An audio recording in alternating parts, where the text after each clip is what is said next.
Hey, you guys, thanks for tuning in. It is Jules and Kelz here, and today we're talking to you about something that is unfortunate that is trending in the news, and that is a situation where a 17-year-old boy named Karmelo Anthony took the life of Austin Metcalf. There was a tragic incident apparently at a track meet or a track field, and unfortunately, throughout that altercation, something occurred, and Karmelo Anthony used his knife, and it seems like apparently this young boy, was allegedly stabbed. Is it even allegedly? No, it's not alleged. He admitted it, and people saw. Yeah, he stabbed him. But I mean, where you got to start with this is, why was this young man walking with the knife? Why did he have a knife? What was going on that he felt he needed to have it on him? Or is it something, I know some people who, their fathers, they're hunters or they're outdoorsman type of guy, and they have a knife on them all the time for whatever the circumstance could need. But why did he have a knife on? Was there a reason of concern? Was there something going on in his day-to-day that he felt he needed it? Yeah, they're saying there's different reports, and obviously we don't know which one is the truth. We have to get it from the police. But there's different reports. They said that these kids were bullying him, and he had to, and he started carrying a knife for protection. But I did listen to the interview from the twin, because Austin Metcalf was a twin, the twin that did survive, and he said he didn't know him, and he made it seem like it was the first time he saw this young man. So I don't know. See, and that's where a lot of truth will come out, because if he does have encounters with this young man and this was an ongoing thing, then that's going to uncover a lot as far as the situation goes. I mean, as it stands for bullies, let me help you, bullies. This is a new day and age. Mm-hmm. This is a completely new world. This isn't the 70s or the 60s or the 50s where you would bully a young person and they just run home crying every day and hope it gets better the next day. These are different children. These are the different generation. And going and bullying somebody can result in a catastrophic situation happening like what we have here. And we're not saying that's it deserves, right? I'm not saying that because you're a bully, you deserve to be stabbed or shot or anything like that. No. What we're saying is that you don't know the response and the reaction that someone else may have. You don't know people. You don't know what's going to be their tipping point. You don't know what's going to be there. They've had enough. You don't know, and you don't know that other person. So don't provoke someone and don't make them have to respond. Well, they don't have to respond. Don't elicit a response from them that we don't want to have, that you don't know is going to happen. But there's two things to this. So if you're bullying people or parents, I feel as parents, we have a duty and an obligation to speak to our kids and let our kids know that it's not okay to bully. And then to talk to them about having empathy, talk to them about having compassion, talk to them about understanding where someone else is different. It's okay to be different. We've already talked about this. That's what makes us unique. Our job as parents is to talk to our kids and let them know that it is not okay to bully. And then to talk to our kids about the reaction that may occur from the results of their bullying. Right. So we have to talk to them about that. In addition to that, we have to talk to our children and ask them, to be honest, we do have to ask them, are they being bullied? They may not come home and tell us. Yeah. The kids may not come home and say, Mom, I'm being bullied. I don't want to. And they just may keep it to themselves. So I think we have an obligation as parents. Don't just ask your kids, how was school today? Right. Ask them, did anybody tease you? Did anyone mess with you? Did anyone hit you? Did anyone say anything mean to you? I can tell you as a mom, I have asked my son this multiple times. I ask him frequently, is anyone being mean to you? Is anyone bullying you? I ask because I want him to be able to tell me. And I've also had a conversation with him. And I've said to him, listen, if someone is bullying you or doing something to you and they tell you that you better not tell me because they're going to hurt me or they're going to do this to me or dad, I said, don't worry about that. Do not worry about that. You tell me no matter what, and I will handle it because they will not hurt me. Trust me, they will not hurt me. So I've actually even had that conversation with him. So I think as parents, we need to ask, and like what you said, babe, you said that the young man, what made him feel he had to carry a knife? Yeah. It could have been just he had a knife on him, or was he carrying a knife in response to other people messing with him? I don't know. I'm just saying, if we're talking about this context of bullying, what led to that? And I also think as fathers and as men, it's important to teach our young men that walking away from a situation, a lot of times is more mature, is stronger, and is more masculine. Let's say it that way, than any other way. True. What bothers me about what the surviving twin said is he mentioned that there was some sort of friction about seating. Right, seating. It's not enough to go any further than that. I'm sure they were in the stadium. I'm sure the stadium had something other about a tent. places. The seating in the tent. Yeah, it's not worth it. Right. Nothing is worth where this went. And if someone sometimes shows you that they are that invested in something to that effect, it's not worth the conflict that can come from it. So based on that, you move on, you live to live another day. And stop thinking everything is the benchmark of, okay, I must show my power or how tough or how hard I am. It's not worth it. Right. And I'm sure for everybody involved right now, gosh, it's not worth it. Those parents, both parents, both parents are grieving right now because they both lost a son.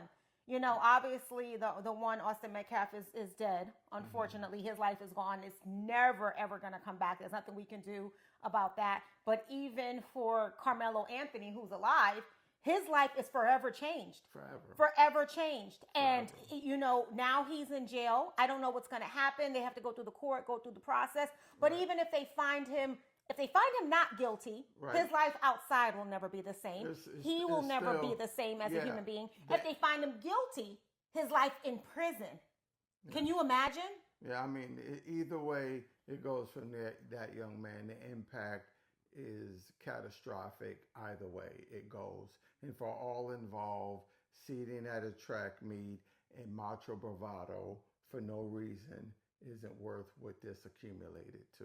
So we all must talk about bullying. We must all talk about what it means to handle a situation. Conflict, right? A conflict resolution.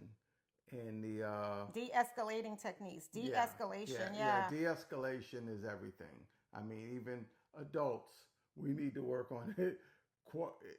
Definitely need to work on it because there's situations that seem to spiral out of control and it's not necessary. And I'm sitting here talking about it. A lot of people would tell you, I've learned to not do a lot of things because I know my level.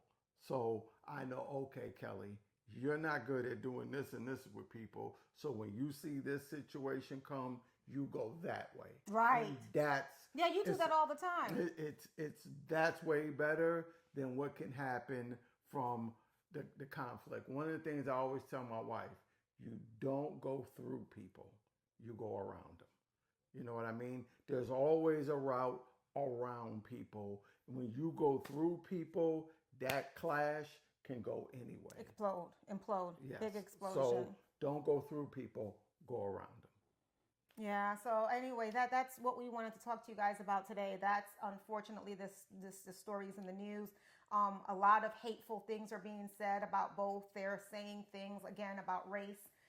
That it was a African American that did this to a Caucasian, and you know the Caucasian's family started a GoFundMe, 2 different GoFundMes to be quite honest.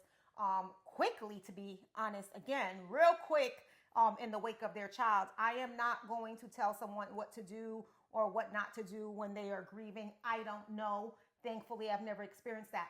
I don't know if the first thing that I would do is set up a GoFundMe account. I think I would be going through so many emotions I wouldn't even want to be on this earth. I wouldn't even know how to drink water. Right? I just wouldn't want to be here. I do have to say the mother did not, the second one for the mom, she did not start that. someone did it on her behalf because she's not functioning well, from what I understand. So she did not do one. Someone did it, and they said that they're going to give her the funds. Like two of her friends are coordinating it for her. The father started his own, and he's been having exchanges back and forth online with people about it. So, but nothing, no matter how much money they have, that's not going to fill the void of a child. Nothing. At least I don't think so. Nothing. At least I don't think so. Matter of fact, the wound from it, you're burning through that money so fast trying to fill that hole that's inside of you now. That money's not going to make a difference. The pain. I'm hurting, so I can only imagine them. And it's poor. I say poor. All of them. Everyone involved. It's just a horrible, horrific situation. And we are just, as two parents, we are telling you guys, we are pleading with you, if you have children, to talk to them, go a little bit deeper, find out what's troubling them, get to understand them, get to understand what's happening at the schools. Like my husband told you in that last video, when I was on that field trip, they were saying they would call my son a big head in front of me. These kids are cruel. Yeah. These kids are mean. I've had to teach him not to respond to those things. I look at you because as much as we talk about de-escalation, you don't want him to be a punk either. But I've had to talk to him about those things. Yeah. You just... Well, I mean, I just think all parents should be aware. Aware, right. That's the key word. Aware.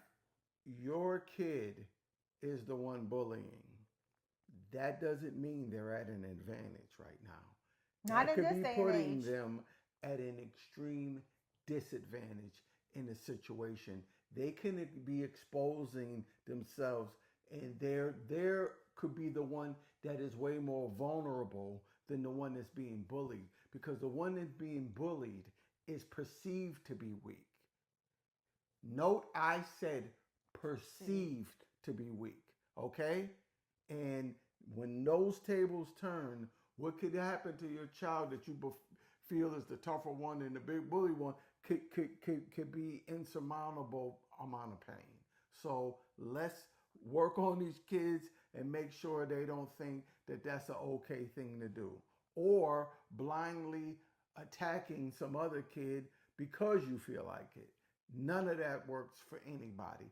So we all must work to talk to these children and make sure we're arming them with the right information, the right code of how to engage people. Right. Because engaging people the wrong way can lead to a lot of the wrong things. That's true. But you know what? You said something important, and I know we're closing out, but when you said the perceived weaker one is, it's perceived that the person being bullied is the perceived weaker one. But you and I both know that usually is the stronger one, because even if we go into our situations where we say we walk away, I have to think about so many instances where people have said things that I don't agree with or have been rude to me. Right. And I'm talking about in the work setting sometimes where they've said things, and in my mind, I'm just laughing at them. Yeah. And I say nothing. I keep it to myself because I'm not going to let that person get a reaction out of me, and I'm not going to stoop to their level. So kind of like what you said, that it's that perceived thought, that this perceived notion that this person is really weak. Yeah. They're really not. They're actually quite strong if they can compose themselves. I remember I was in a few places, in a few situations, and people thought, they were in the upper hand right. of a situation when it came to me. And I would literally look at them and go, do you think that's safe? And that's all I would say. And I think once somebody thinks, oh, it could be me that's vulnerable right now. Right. And I just tell, do you really think that that's you think that's a safe idea right now? And sometimes you just got to put a little headlight in a person's head to go, hey, you know what? I'm just gonna go with this. Like, do you really think you should be talking to me like that? Yeah. Do you really think this is a good idea? And I've armed a lot of people with that information. Let me say it that way. And I've seen that click a light on in people's head, and they go, okay, I think I understand what's going on here. Because sometimes someone not saying anything, someone taking a thump upside their head, and walking away, you think that person's weak, and that person might just be wrestling a demon inside of them that they're trying to not let go of. Right, that's a good point. You gotta leave people alone. You might think you're in an advantage, and you're really probably not. And I don't want to say that that's what happened. We don't know, right? We don't know. Giving it that, I'm just telling you from my own personal archive of thoughts of situations I've been in. Well, we do know from what the news said that the two brothers wanted him to get up out of his seat. So it was 2 against 1. That we know. And there was some sort of tussle. Yeah, well, whenever it's 2, I'm not going to say nothing. Right. So I don't know. But again, no matter what, bullying does not mean that someone should lose their life. But bullies should not bully. They should not do it. You should not think you're safe enough to bully. Yeah. Especially not in this day and age. Yeah. So many people we hear about going out and doing these terrible things are people that are at their end of the rope because they've been pushed. Yeah. How many times do we hear about things that happen? I'm not going to name the type of places that these things tend to happen, but they tend to happen in places, and they tend to deal with people that have been pushed to an edge, and this is the result. So let's worry about that a little bit more when we're engaging people than thinking we hold some sort of upper hand in the situation. Yeah, and then for everyone, just to remember that this situation involved 2 different races. It was a black person as well as a white person, but we live in the United States where it's diversity. So if you are having a situation, it does not mean it's black on black or white on white. There is a great chance that it could be with someone from another culture. So it doesn't have to necessarily always be about race. Right now, it is about life. I know that some people have their thoughts as to how people would respond, and maybe you're right. I'm not saying that you're not, but let's think about the fact that 2 lives are now affected, as we said before. Not even 2. Well, yeah, because they're parents as well. But those 2, the young man is no longer here, and another young man that's still alive. We don't know what's going to happen to his life. His life is forever altered. That we do know. Sure. So please, keep that in mind. And as more things unfold, we'll still try to stay connected and give you updates as we hear them. But parents, we are pleading with you to talk to your children. Talk to your children about not bullying, how to respond to bullying, how to respond to conflict, and just how to talk to you about situations that are troubling them. Yes. So thank you guys for tuning in to Jules and the Kelz.